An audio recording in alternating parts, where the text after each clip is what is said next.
Ақпараттар ағыны толастаған 21 ғасыр педагогтердің алдына жаңа міндеттер қоюда. Әсіресе жаңа Қазақстан жағдайында цифрлы педагогтың міндеттері артуда. Жаңа Қазақстанға цифрлы педагог қажет.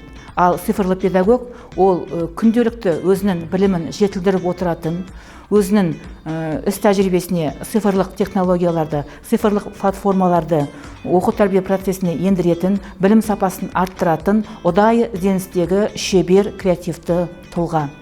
Цифрлы Қазақстан жағдайында білім беруді цифрландыру үшін мұғалімнің өзінің білімін ұдайы жетілдіріп отыруы бұл қазіргі кездегі педагогқа қойылып отырған басты талаптардың бірі.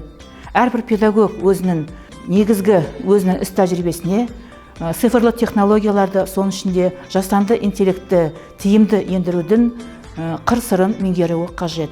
Сондықтан 21 ғасырда мұғалімнің өз білімін ұдайы жетілдіруі, цифрлық технологияны меңгеруі ол өмірдің талабы.